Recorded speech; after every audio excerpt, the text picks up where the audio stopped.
तो यहाँ पर आपको सबसे पहले तो फायदा ये होगा कि तीसरे भाव के फल अच्छे मिलेंगे। पराक्रम भाव है, ये भाई का भाव है छोटे का, यहाँ से भाई के साथ तालमेल बेटर होता हुआ नजर आएगा, पराक्रम बढ़ता हुआ नजर आएगा। हेल्दी आप थोड़ा सा फील करेंगे, थोड़ा सा बेटर फील करेंगे, थोड़ा सा एंथुसिज्म आप में आएगा, थोड़ा सा उत्साहित फील करेंगे। मेरे YouTube पे रेस्टोरेंट पर आपका स्वागत है। नमस्कार, मैं हूं नरेश कुमार। सबसे पहले उन दर्शकों का धन्यवाद जिन्होंने पेज को सब्सक्राइब किया है, पेज के वीडियोस को शेयर कर रहे हैं, लाइक कर रहे हैं और कमेंट बॉक्स में हमें अपनी राय भी लगातार भेज रहे हैं। दोस्तों, आज के वीडियो में बात करेंगे शनिदेव की। शनिदेव का गोचर हो रहा है 29 मार्च को। 29 मार्च को शनिदेव मीन राशि में गोचर करेंगे। ये यहाँ पर 23 फरवरी 2028 तक रहेंगे, यानी कि अगला गोचर जो है वो मीन राशि में रहेगा। लगभग 2.5 साल का समय होता है शनि के गोचर का। तो सबसे बड़ा सवाल है कि शनि के फल कैसे मिलेंगे इस राशि में गोचर के दौरान।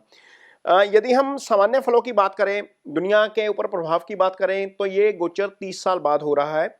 यदि हम 30 साल पीछे जाते हैं, थोड़ा सा इसको दूसरे एंगल से भी देखेंगे कि क्या कोई इकोनॉमिक क्राइसिस आया था, क्या कोई वॉर हुई थी, क्या कोई डिजीज बड़ी आई थी, या कोई बहुत बड़ी समस्या पैदा हुई थी।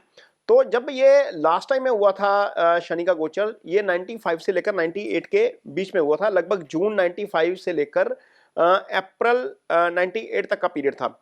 तो उस समय क्या हुआ था, उस समय कॉन्गो वार हो गया था। इराक के ऊपर यूएस ने स्ट्राइक कर दिया था। इसी पीरियड के दौरान ये सारा कुछ हुआ था।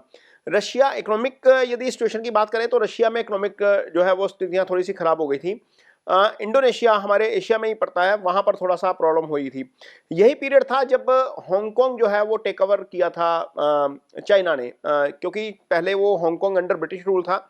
तो इसी पीरियड के दौरान जो है वो चाइना के पास आया था। बहुत कोई मेजर डिजीज नहीं थी। हाँ, इतना जरूर है कि एक बहुत बड़ा बर्ड फ्लू फैला था जिस समय इस शनि मीन राशि में थे। तो काफी मुर्गियों को वर्ल्ड ओवर मारना पड़ा था उस समय। इसके अलावा यदि हम देखते हैं तो कोई बहुत ज्यादा बड़ा अर्थक्वेक नहीं था जिसमें लाखों की संख्या में लोग मारे गए हों। हाँ, इतना जरूर हुआ था कि इस अवधि में ऐसी स्थितियां पैदा हो गई थी कि शनि जब आगे गए, जैसे इराक वाला केस हुआ, अमेरिका ने स्ट्राइक किया ईरान के ऊपर, उसके बाद अलकायदा ने आगे जाकर कार्रवाइयां की। वो बाद में जब शनि मेष राशि में आए थे तो उसके बाद हुआ था। तो हिस्टोरिकली पिछले 120 साल का यदि हम इतिहास देखते हैं तो पता लगता है कि जब जब शनि मीन राशि में होते हैं तो ऐसे बीज पड़ जाते हैं पूरी दुनिया में जिसका असर शनि के मेष राशि और वृषभ राशि में होने के बाद होता है। क्योंकि जितने भी 2 वर्ल्ड वार हमने देखी हैं वो सारी इसी स्थिति में हुई हैं जब शनि मीन राशि में थे या मेष राशि में थे। और पहली और दूसरी वर्ल्ड वार के समय भी यही सिचुएशन थी। तो खैर, दुनिया अभी तीसरी वर्ल्ड वार की बात कर रही है। मुझे लगता नहीं है कि इस तरह की कोई सिचुएशन बनेगी शनि के मीन राशि में रहने के दौरान, क्योंकि मीन राशि जो है वो पहली बात तो जल तत्व की राशि है। दूसरा, ये शुभ राशि है, ये गुरु की राशि होने के कारण शुभ राशि है। तो तीसरा, ये सौम्य राशि है। कुछ क्रूर राशियां होती हैं, कुछ सौम्य राशियां होती हैं। तो इतना बड़ा कोई बहुत ज्यादा बड़ा डिजास्टर आ जाएगा ये बहुत मुश्किल लग रहा है। हाँ, इतना जरूर है कि कुंडली में आपके शनि की पोजीशन क्या निकलती है, ट्रांजिट में क्या स्थिति निकलती है, उसका जरूर असर देखने को मिलेगा। लेकिन मोटे तौर के ऊपर, चूंकि शनि ऐसे साइन में हैं जिनके स्वामी गुरु हैं, गुरु चूंकि ब्लेसिंग्स के कारक हैं, गुरु फाइनेंस के कारक हैं, गुरु आपके भाग्य के कारक ग्रह होते हैं, गुरु आपके पंचम स्थान के कारक होते हैं। तो निश्चित तौर पर गुरु से संबंधित फल जरूर कर जाएंगे। काफी सारी चीजें जो है वो करेक्ट करके जाएंगे शनि यहाँ पर अपने इस गोचर के दौरान। जो आपकी लाइफ में जो है वो डिस्टर्ब चल रही हैं, उन चीजों को काफी ठीक करके भी जाएंगे। इस वीडियो में जो है वो हम आने वाला जो आगे एपिसोड है, इसमें हम इसका प्रभाव विभिन्न राशियों के ऊपर जो है वो उसकी चर्चा करेंगे। तो इस वीडियो में हमारे साथ बने रहिएगा, क्योंकि यहां पर हम एंड में आपको उपाय भी बता के जाएंगे। इसका आपकी राशि के ऊपर क्या प्रभाव पड़ेगा ये भी आपको इसी वीडियो में आगे विश्लेषण में बताते हैं। अगली राशि जिसको शनि के इस गोचर का बहुत अच्छा फायदा होगा, बहुत लाभ होगा, वो है शनि की अपनी मकर राशि। मकर राशि शनि की अपनी राशि है।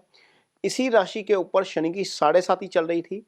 7.5 खत्म हो जाएगी। सबसे पहली बात तो यह है, शनि तीसरे भाव में शुभ गोचर में आ जाएंगे। राशि के स्वामी का शुभ गोचर में आ जाना निश्चित तौर पर एक अलग एडवांटेज है। लेकिन क्या मकर राशि के ऊपर शनि की दशा चल रही है? यदि ये दशा चल रही है और रूलिंग प्लैनेट आपका शुभ गोचर में आ जाए तो आपके लिए निश्चित तौर पर उसके फल ज्यादा अच्छे हो जाते हैं। तो यहां पर सबसे पहले तो ये चेक करेंगे कि आपके ऊपर दशा कौन सी चल रही है। तो यदि आपकी मकर राशि है तो आपका जन्म हुआ है सूर्य के उत्तराषाढ़ा नक्षत्र में। उत्तराषाढ़ा नक्षत्र के 3 चरण, दूसरा, तीसरा, चौथा, ये आपकी जो है वो राशि में सूर्य के 3 चरण आते हैं। अगला जो नक्षत्र होता है वो होता है श्रवणा, ये आपका चंद्रमा का नक्षत्र है। इसके चारों चरण जो है वो मकर राशि में आते हैं। इसके बाद धनिष्ठा नक्षत्र आता है, ये मंगल का नक्षत्र है। इसके 2 चरण वो आपके मकर राशि में आते हैं। तो मोटे तौर पर जिनका जन्म मान लीजिए सूर्य के उसमें हुआ है, उत्तराषाढ़ा नक्षत्र में हुआ है, तो उनको जन्म के समय ही सूर्य की लगभग 4 साल की महादशा मिलेगी। उसके बाद चंद्रमा की मिलेगी, 14 साल हो गए। फिर मंगल की मिलेगी, 21 साल हो गए, 7 साल ये रहती है। फिर राहु हो गया, ये 18 साल रहेंगे, ये 39 हो गए। और फिर उसके बाद 16 साल गुरु के आते हैं और ये हो गए 55। तो इसका मतलब यह है कि यदि आपका जन्म सूर्य के उत्तराषाढ़ा नक्षत्र में हुआ है तो आपकी एज यदि 50-55 के आसपास है तो शनि के प्रभाव में आप आ चुके हैं। शनि की महादशा आपके ऊपर चल रही है और महादशा नाथ आपका शुभ गोचर में है। यदि मान लीजिए आपका जन्म उत्तराषाढ़ा नक्षत्र में नहीं है, आपका जन्म श्रवणा नक्षत्र में है, तो आपकी एज 45 के आसपास है तो भी आप शनि के प्रभाव में आ चुके हैं। मान लीजिए 10 साल आपको चंद्रमा के मिल गए और उसके बाद 7 साल मंगल के मिल गए। मैं श्रवणा की बात कर रहा हूँ, स्टार्टिंग से ही बात कर लेते हैं। 7 साल मंगल के मिल गए, 10 और 7 17 हो गए और उसके बाद 18 साल जो है वो राहु के होते हैं, 17 18 35 हो गए और उसके बाद 16 साल गुरु के हैं, ये 51 हो गए। चंद्रमा के पहले चरणों में यानी कि श्रवण नक्षत्र के पहले चरणों में जिनका जन्म हुआ है उनकी एज यदि 50 से ऊपर है तो वो शनि के प्रभाव में है। यदि दूसरे चरण के बाद वाले जातक हैं उनकी एज यदि 45 साल के ऊपर है तो वो प्रभाव में है। और यदि आपका जन्म चंद्रमा में भी नहीं हुआ या चंद्रमा के लास्ट में हुआ है या मृगशिरा के पहले चरण में हुआ है तो आप 40 के ऊपर हैं तो भी आप शनि के प्रभाव में हैं। तो निश्चित तौर पर सारे एज ग्रुप जो मैंने यहाँ पर बताए हैं वो शनि के प्रभाव में आ जाएंगे। राशि शनि की है, राशि के स्वामी शनि है, स्वामी का शुभ गोचर में जाना निश्चित तौर पर अच्छा हो गया। पहले तो यह है, क्योंकि यदि प्लैनेट की कैलकुलेशन करेंगे तो उसको पूरा सटीक तरीके से करेंगे ताकि आपको पता लग जाएगी कि रूलिंग प्लैनेट भी वही है, गोचर में भी वही आ गया, तो उसके फल आपको कैसे मिलेंगे। यदि रूलिंग प्लैनेट ना होता, वो गोचर में शुभ हो जाता, तो शायद आपको वो उस तरह के फल नहीं कर पाता। लेकिन चूंकि वो आपका राशि स्वामी भी है, आपका रूलिंग प्लैनेट भी है, आपके लिए शुभ गोचर में भी है, तो निश्चित तौर पर इसके वो फल आपके लिए अच्छे करके जाएगा। तो अब कौन से फल अच्छे करेंगे? सबसे पहले तो यह है, एक तो राशि के ही फल कर जाएंगे क्योंकि राशि के स्वामी है, शुभ गोचर में है, वो कर जाएंगे। दूसरा, धन भाव के अच्छे फल कर जाएंगे। मूल त्रिकोण राशि कुंभ दूसरे भाव में पड़ी हुई है, तो यहाँ पर ये धन भाव होता है दूसरा भाव, तो दोनों का ही फल करेंगे। अब क्या करेंगे, मोटे तौर पर जो प्रॉब्लम 7.5 साल में आई थी, 7.5 के कारण फिजिकल प्रॉब्लम थी, डेट की प्रॉब्लम थी, या आपको लीगल इशू आए थे, या कोई चोट चपट लग गई थी, वो सारी चीज़ें अब धीरे धीरे करेक्ट होती हुई नजर आएंगी। शनि समय के कारक हैं, शनि समय के साथ चीज़ों को करेक्ट करते हैं। हमारा पेशेंस टेस्ट शनि करते हैं। तो यहाँ पर क्या होगा, शनि तीसरे भाव में बैठकर आपका कॉन्फिडेंस बढ़ाएंगे। सबसे पहले कुछ लोगों का कॉन्फिडेंस लो हो जाता है 7.5 के दौरान, बहुत सारी चीज़ें गलत हो जाती हैं, इसके कारण लगता है कि यार दुनिया ही खत्म हो रही है।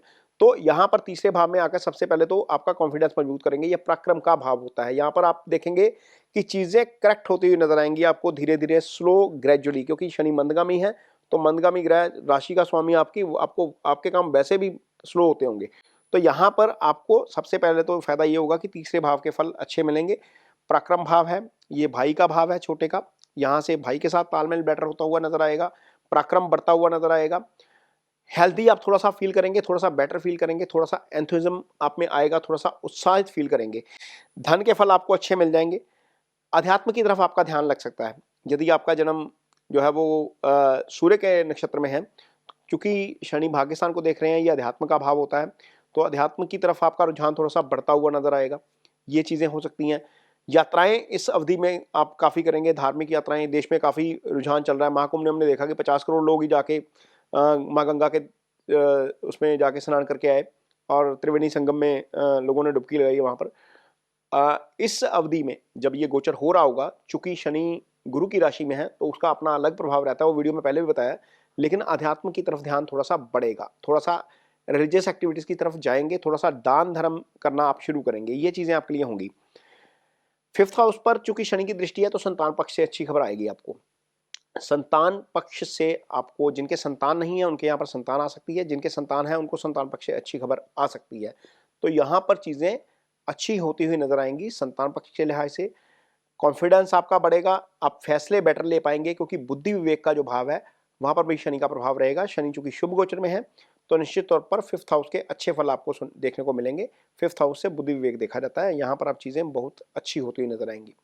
तीसरा भाव चूंकि तीसरे भाव में चूंकि शनि है और 10वीं दृष्टि आपके 12वें भाव के ऊपर जा रही है, तो 12वां भाव विदेश का भाव होता है। जिनका काम विदेश से जुड़ा हुआ है, फॉरेक्स का काम करते हैं, इंपोर्ट एक्सपोर्ट का काम करते हैं, इमिग्रेशन का काम करते हैं, किसी भी तरह की एमएनसी के साथ जुड़ाव है, कोई फॉरेन कोलैबोरेशन में काम करते हैं, विदेशी एमओयू कुछ साइन किए हुए हैं कंपनियों ने, वहां पर सारी चीजें जो है वो सटीक होती हुई नजर आएंगी। बहुत सारी चीजें जो है वो जो डिस्टर्ब चल रही थी वहां पर चीजें ठीक होती हुई नजर आएंगी।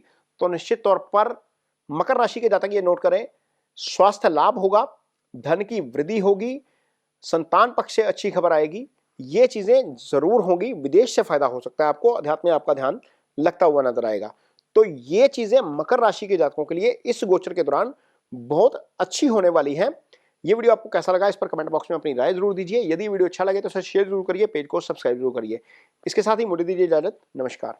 यदि आपकी कुंडली में शनि की स्थिति खराब है, मान लीजिए शनि आपकी कुंडली में 6ठे 8वें 12वें भाव में पड़े हुए हैं, सूर्य के साथ हैं, अस्त हैं, मंगल के साथ हैं, राहु केतु एक्सिस में है, शनि बहुत अच्छी पोजीशन में नहीं है, तो आपको शनि की रेमेडीज जरूर करनी चाहिए।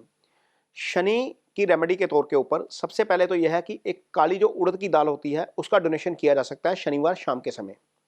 शनिवार शाम के समय ही रेमेडी करेंगे। यदि शनि मंदिर जाना है, वहां पर शनिदेव की शिला को तेल अर्पित करना है, तो बाउल जो होता है जिसको छाया पात्र बोलते हैं, उसमें अपना फेस देखिए, उसमें सिक्का डालिए, तेल अर्पित करिए। काली दाल जितनी अफोर्ड कर सकते हैं, 10 ग्राम अफोर्ड कर सकते हैं तो 10 ग्राम ही डोनेट किया जा सकता है। शास्त्र कहता है कि जितना आप अफोर्ड कर सकते हैं उतना ही दान करिए। अपनी अफोर्डेबिलिटी के बाहर जाकर दान किया हुआ दान अच्छा नहीं होता, दान वो लगता नहीं है। जितना आप अफोर्ड कर सकते हैं उतना दान करिए। शनि की शिला पर तेल अर्पित करिए। शनि के मंत्रास होते हैं ओम शन शनिश्चराय नमः, इस मंत्रा का जप करिए। एक माला डेली करेंगे तो भी सफिशिएंट रहेगा। यदि आप नहीं कर सकते तो किसी ब्राह्मण से संकल्प लेकर, अपने नाम का संकल्प देकर वो करवाइए। ये 3 रेमेडीज शनि की बहुत अच्छी रेमेडीज हैं। इसके अलावा यदि आप ऑफिस में सीनियर हैं, यदि आपका मैन्युफैक्चरिंग का काम है, यदि आपका कोई कारोबार है जिसमें बहुत सारा लेबर काम करती है, तो सारी लेबर सैटर्न को रिप्रेजेंट करती है। आपका अपनी लेबर के साथ बिहेवियर कोर्डियल होना चाहिए। यदि आपका अपनी लेबर के साथ बिहेवियर कोर्डियल नहीं है तो सैटर्न के आपको अच्छे परिणाम नहीं मिलते। जितना आपके साथ मासिस खुश रहेगा उतना आपको सैटर्न के अच्छे फल मिलते हैं। इसलिए अपना बिहेवियर जरूर कोर्डियल रखिए, खासतौर पर अपने से जूनियर के साथ। तो ये शनि की रेमेडीज हैं जो की जा सकती हैं। जिनका शनि पीड़ित है, जिनके शनि की स्थिति खराब है, वो ये रेमेडीज जरूर करें।